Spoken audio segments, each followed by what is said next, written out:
Selamat datang di channel Rumah Sehat Lansia, tempat kita belajar bersama tentang bagaimana menjaga kesehatan dan vitalitas di usia emas. Hari ini, kita akan membahas topik yang sangat penting, namun seringkali terabaikan, peran sayuran dalam diet setelah usia 60 tahun. Mungkin banyak di antara kita yang berpikir bahwa semua sayuran itu baik, dan semakin banyak dikonsumsi, semakin sehat tubuh kita. Namun, sebuah video menarik dari seorang dokter berpengalaman, Dr. Ricardo Beltran, mengungkapkan fakta yang mengejutkan. Ia membagikan kisah istrinya yang, meskipun mengonsumsi banyak sayuran yang dianggap sehat, justru hampir kehilangan ginjalnya. Kisah ini menjadi pengingat penting bahwa seiring bertambahnya usia, tubuh kita mengalami perubahan signifikan, dan apa yang dulu sehat mungkin tidak lagi optimal. Mari kita selami lebih dalam mengapa pemilihan sayuran menjadi krusial setelah usia 60, dan bagaimana kita bisa membuat pilihan yang lebih cerdas untuk kesehatan jangka panjang. Permasalahan utama yang diangkat dalam video ini adalah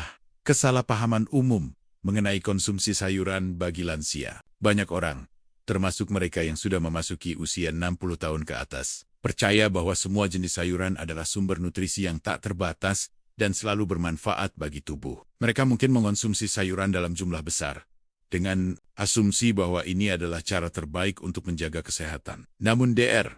Ricardo Beltran, dengan pengalaman medisnya selama 45 tahun, memberikan perspektif yang berbeda dan sangat penting. Ia menceritakan pengalaman pribadi yang menyentuh hati, di mana istrinya sendiri, seorang individu yang sangat peduli dengan kesehatan dan mengonsumsi diet kaya sayuran, justru menghadapi masalah kesehatan serius hingga hampir mengalami gagal ginjal.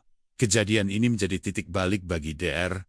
Beltran dalam memahami bahwa tubuh manusia, khususnya setelah usia 60 tahun, mengalami perubahan metabolisme yang mendalam dan signifikan. Seiring bertambahnya usia, metabolisme tubuh cenderung proses-proses biologis yang sebelumnya berjalan efisien saat muda, kini mungkin tidak lagi berfungsi dengan kecepatan atau efektivitas yang sama. Salah satu dampak dari perlambatan metabolisme ini adalah menurunnya kemampuan tubuh untuk memproses dan memetabolisme senyawa-senyawa tertentu yang terkandung dalam makanan, termasuk sayuran. Sayuran yang pada usia muda mungkin dianggap sebagai pahlawan kesehatan, justru bisa berubah menjadi pemicu masalah bagi tubuh lansia. Video ini menyoroti bahwa beberapa jenis sayuran yang secara umum dikenal sehat dapat memicu peradangan kronis pada tubuh lansia. Peradangan kronis adalah akar dari banyak penyakit degeneratif yang sering menyerang lansia, seperti radang sendi, penyakit jantung, bahkan beberapa jenis kanker. Senyawa-senyawa tertentu dalam sayuran ini, yang mungkin tidak menimbulkan masalah pada tubuh yang lebih muda, dapat membebani sistem kekebalan tubuh lansia dan memicu respons inflamasi yang merugikan. Selain itu, permasalahan lain yang diangkat adalah potensi beberapa sayuran untuk meningkatkan kadar gula darah. Meskipun sayuran umumnya dikenal memiliki indeks glikemik rendah, ada beberapa pengecualian yang dapat menyebabkan lonjakan gula darah yang signifikan, terutama pada individu yang sudah memiliki risiko diabetes atau resistensi insulin. Lonjakan gula darah yang berulang dapat memberikan tekanan berlebihan pada pankreas, organ yang bertanggung jawab memproduksi insulin, dan pada akhirnya meningkatkan risiko pengembangan diabetes tipe kedua. Bagi lansia, menjaga kadar gula darah tetap stabil adalah kunci untuk mencegah komplikasi serius yang berkaitan dengan diabetes, seperti kerusakan saraf, masalah penglihatan, dan penyakit ginjal yang tak kalah penting. Video ini juga membahas bagaimana sayuran tertentu dapat merusak organ tubuh jika dikonsumsi secara tidak tepat atau berlebihan oleh lansia. Kisah istri Dr. Beltran yang hampir kehilangan ginjalnya menjadi bukti nyata akan hal ini. Beberapa sayuran mengandung senyawa yang, jika tidak dimetabolisme dengan baik oleh tubuh yang menua, dapat menumpuk dan menyebabkan kerusakan pada organ vital seperti ginjal atau hati. Ini menunjukkan bahwa diet yang sehat di usia muda belum tentu sehat di usia tua, dan penyesuaian yang cermat diperlukan secara keseluruhan. Permasalahan yang disampaikan dalam video ini adalah kurangnya kesadaran akan perubahan fisiologis yang terjadi pada tubuh setelah usia 60 tahun, dan bagaimana perubahan ini memengaruhi respons tubuh terhadap makanan, khususnya sayuran. Ada kebutuhan mendesak untuk mendidik masyarakat, khususnya lansia dan keluarga mereka, tentang pentingnya memilih sayuran secara bijak, bukan hanya berdasarkan popularitas atau reputasi umum sayuran tersebut, tetapi berdasarkan dampaknya pada tubuh yang menua. Tanpa pemahaman ini, lansia berisiko mengonsumsi makanan yang alih-alih menyehatkan, justru dapat mempercepat proses penuaan, memicu penyakit, dan mengurangi kualitas hidup mereka. Video ini menjadi seruan untuk meninjau kembali kebiasaan makan dan membuat pilihan yang lebih tepat demi kesehatan yang bersemangat di usia lanjut. Setelah memahami permasalahan yang ada, video ini kemudian beralih ke pembahasan yang lebih mendalam mengenai sayuran mana saja yang sebaiknya diprioritaskan dan dihindari oleh lansia. Dr. Beltran dengan cermat mengidentifikasi 4 sayuran yang ia sebut sebagai penyelamat jiwa dan 3 sayuran yang berpotensi membahayakan setelah usia 60 tahun. Pembahasan ini didasarkan pada pemahaman tentang bagaimana senyawa-senyawa dalam sayuran berinteraksi dengan tubuh yang menua. Mari kita bahas terlebih dahulu 4 sayuran yang direkomendasikan. Yang pertama adalah kubis merah, yang disebut sebagai pejuang peradangan. Kubis merah kaya akan antosianin, jenis antioksidan kuat yang memberikan warna merah atau ungu pada sayuran ini. Antosianin dikenal efektif dalam melawan peradangan kronis dalam tubuh, kondisi yang sering menjadi penyebab berbagai penyakit pada lansia. Studi menunjukkan bahwa konsumsi kubis merah secara rutin dapat menurunkan risiko penyakit jantung dan meningkatkan fungsi kognitif, 2 aspek kesehatan yang sangat penting untuk dijaga di usia lanjut. Untuk mendapatkan manfaat maksimal, video ini menyarankan untuk mengonsumsi kubis merah mentah, misalnya diparut dalam salad dengan tambahan cuka, sari apel, dan minyak zaitun. Cuka sari apel disebutkan dapat meningkatkan penyerapan antioksidan. Namun, ada catatan penting bagi penderita hipotiroidisme. Kubis merah sebaiknya dikonsumsi dalam keadaan dimasak. Sayuran kedua yang dibahas adalah brokoli, yang digambarkan sebagai penstabil gula darah. Brokoli mengandung senyawa yang disebut sulforafan, yang memiliki peran penting dalam meningkatkan sensitivitas insulin. Peningkatan sensitivitas insulin berarti tubuh dapat menggunakan insulin dengan lebih efisien untuk menyerap glukosa dari darah, sehingga membantu menjaga kadar gula darah tetap stabil. Cara konsumsi terbaik yang disarankan adalah dengan mengukusnya selama 3-4 menit. Menariknya, video ini juga menyarankan untuk menambahkan bawang putih mentah, karena alicin dalam bawang putih dapat melipat gandakan aktivasi sulforafan. Selain itu, kecambah brokoli mentah disebutkan mengandung sulforafan 50 kali lebih banyak daripada brokoli dewasa, dan batang brokoli juga kaya serat serta sulforafan. Selanjutnya, bit diperkenalkan sebagai keajaiban sirkulasi darah. Bit kaya akan nitrat alami, yang ketika masuk ke dalam tubuh, diubah menjadi oksida nitrat. Oksida nitrat adalah molekul penting yang membantu melemaskan pembuluh darah, sehingga meningkatkan sirkulasi darah ke seluruh tubuh, termasuk pengiriman oksigen ke otak. Peningkatan sirkulasi ini sangat bermanfaat untuk kesehatan jantung dan fungsi kognitif. Video ini menyebutkan bahwa minum jus bit dapat secara efektif menurunkan tekanan darah. Bit dapat dikonsumsi dalam berbagai cara, seperti dibuat smoothie dengan apel, wortel, dan lemon, dipanggang, atau bahkan membeli bit yang sudah dimasak. Namun, ada peringatan bahwa konsumsi bit dapat mengubah warna urin menjadi merah muda atau merah, yang merupakan hal normal dan tidak berbahaya bagi individu dengan riwayat batu ginjal. Disarankan untuk berkonsultasi dengan dokter sebelum mengonsumsi bit secara rutin.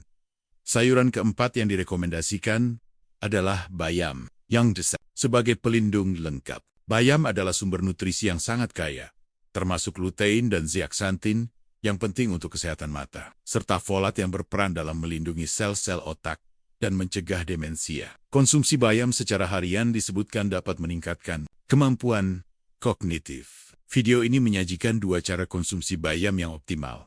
Mentah untuk mendapatkan nitrat dan folat maksimal, misalnya dalam smoothie atau salad, dan dimasak untuk penyerapan zat besi dan karotenoid yang lebih baik. Untuk meningkatkan penyerapan zat besi saat menumis bayam, disarankan untuk menambahkan sedikit jus lemon karena kandungan vitamin C-nya.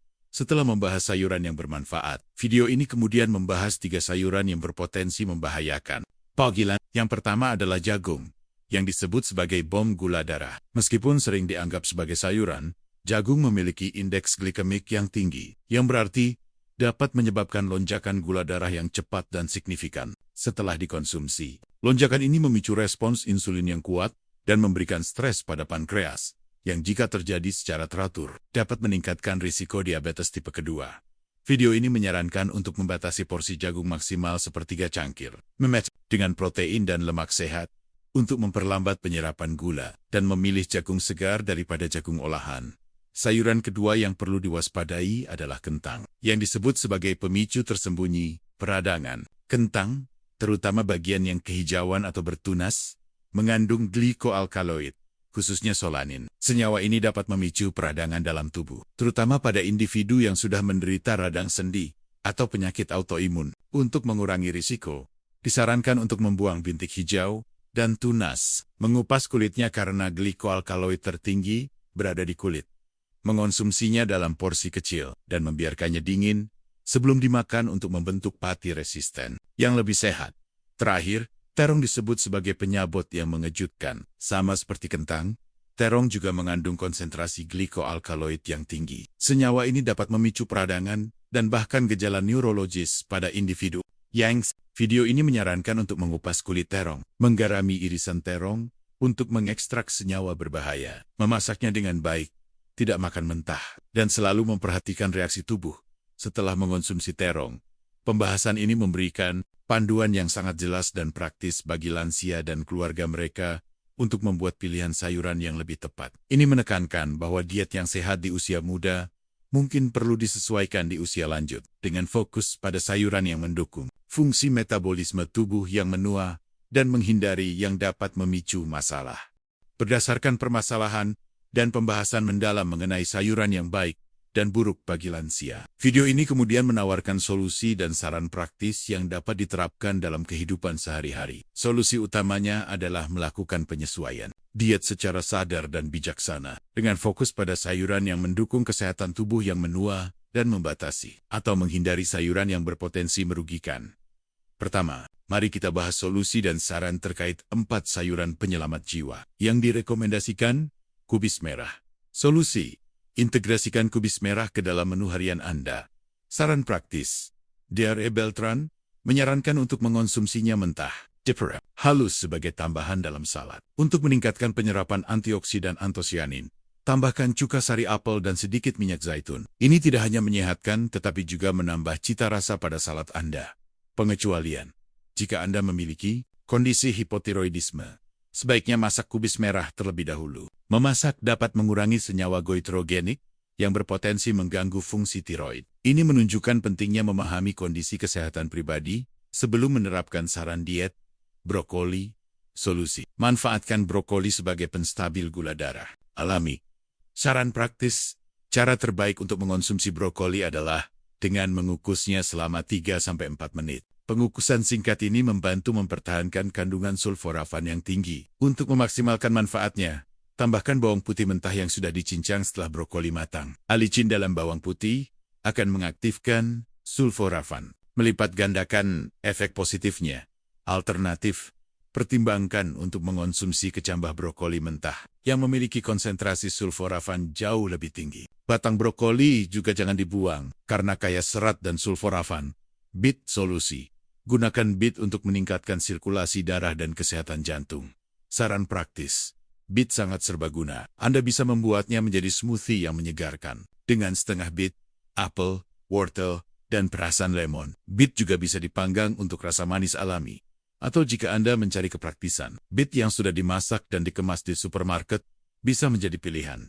Penting: jangan khawatir jika urin Anda berubah warna menjadi merah muda atau merah setelah mengonsumsi beet. Ini adalah efek samping yang normal dan tidak berbahaya. Namun, bagi Anda yang memiliki riwayat batu ginjal, sangat disarankan untuk berkonsultasi dengan dokter sebelum rutin mengonsumsi beet, karena kandungan oksalatnya bisa menjadi perhatian.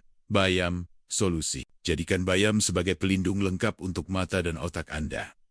Saran praktis: bayam bisa dikonsumsi mentah dalam smoothie atau salad untuk mendapatkan folat dan nitrat maksimal. Jika Anda ingin meningkatkan penyerapan zat besi dan karotenoid, masaklah bayam. Saat menumis bayam, tambahkan sedikit perasan jus lemon. Vitamin C dari lemon akan secara signifikan meningkatkan penyerapan zat besi non-him dari bayam. Selanjutnya, video ini memberikan solusi dan saran untuk membatasi atau menghindari 3 sayuran yang berpotensi membahayakan. Jagung. Solusi: batasi konsumsi jagung dan pilih varian yang lebih sehat. Saran praktis, jika Anda tetap ingin mengonsumsi jagung, batasi porsinya maksimal sepertiga cangkir. Selalu padukan jagung dengan sumber protein dan lemak sehat, seperti ayam panggang atau alpukat, untuk memperlambat lonjakan gula darah. Prioritaskan jagung segar daripada produk jagung olahan yang seringkali mengandung tambahan gula atau bahan kimia. Kentang, solusi. Minimalkan risiko peradangan dari kentang dengan persiapan yang tepat. Saran praktis, selalu buang bintik hijau dan tunas pada kentang, karena ini adalah tanda kandungan glikoalkaloid yang tinggi. Kupas kulitnya, karena sebagian besar glikoalkaloid terkonsentrasi di sana. Konsumsi dalam porsi kecil. Sebuah saran menarik adalah membiarkan kentang yang sudah dimasak menjadi dingin sebelum dikonsumsi. Proses pendinginan ini mengubah sebagian pati menjadi pati resisten, yang lebih baik untuk gula darah. Terong, solusi. Tangani terong dengan hati-hati untuk mengurangi senyawa berbahaya. Saran praktis. Kupas kulit terong sebelum dimasak. Setelah diiris, taburi irisan terong dengan garam dan biarkan selama beberapa waktu. Ini akan membantu mengekstrak senyawa pahit dan sebagian glikoalkaloid. Pastikan terong dimasak dengan baik. Jangan pernah mengonsumsinya mentah. Yang terpenting, perhatikan respons tubuh Anda setelah mengonsumsi terong. Jika Anda mengalami gejala yang tidak biasa, sebaiknya hindari terong di kemudian hari.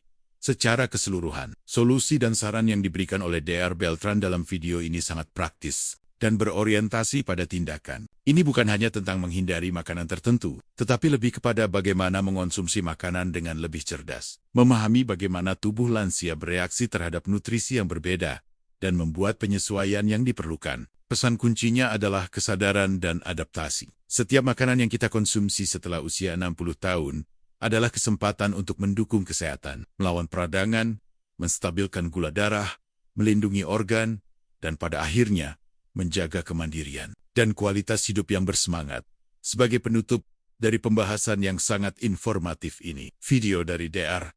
Ricardo Beltran memberikan kesimpulan yang kuat dan menggugah kesadaran bagi setiap individu, khususnya mereka yang telah memasuki usia 60 tahun ke atas. Kesimpulan utamanya adalah bahwa pemilihan makanan, terutama sayuran, bukanlah sekadar kebiasaan makan sehari-hari, melainkan sebuah keputusan strategis yang memiliki dampak fundamental terhadap kesehatan dan kualitas hidup di usia lanjut ini. Adalah tentang memahami bahwa tubuh kita berevolusi, dan dengan evolusi tersebut, kebutuhan nutrisi serta respons terhadap makanan tertentu juga berubah.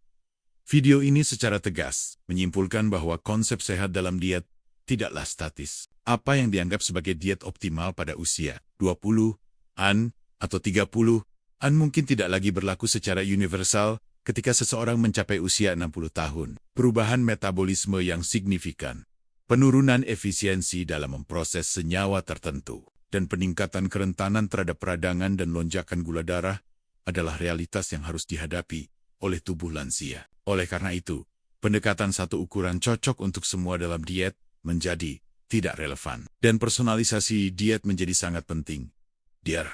Beltran menekankan bahwa setiap kali kita makan, kita memiliki kesempatan untuk membuat pilihan yang memberdayakan tubuh kita. Ini adalah kesempatan untuk secara aktif melawan peradangan kronis, yang merupakan akar dari banyak penyakit degeneratif. Dengan memilih sayuran seperti kubis merah, brokoli, bit, dan bayam, kita memberikan amunisi antiinflamasi yang kuat kepada tubuh kita, membantu meredakan respons inflamasi yang merugikan dan melindungi sel-sel dari kerusakan.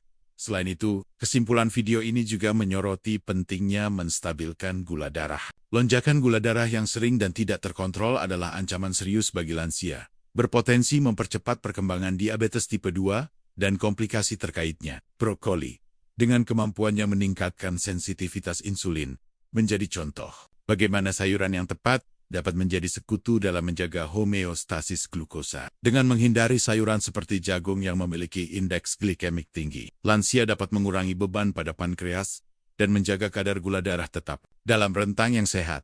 Perlindungan organ juga menjadi poin krusial dalam kesimpulan ini. Kisah istri Dr. Beltran yang hampir kehilangan ginjalnya menjadi pengingat yang menyakitkan, namun vital, bahwa beberapa sayuran, jika tidak dikonsumsi dengan bijak, dapat membebani dan merusak organ vital. Dengan menghindari atau membatasi konsumsi sayuran seperti kentang dan terong yang mengandung glykoalkaloid tinggi, dan dengan mempersiapkannya dengan benar, lansia dapat mengurangi risiko kerusakan organ dan menjaga fungsi organ tetap optimal. BIT, dengan kemampuannya meningkatkan sirkulasi darah, juga berkontribusi pada kesehatan organ secara keseluruhan, dengan memastikan pasokan oksigen dan nutrisi yang memadai.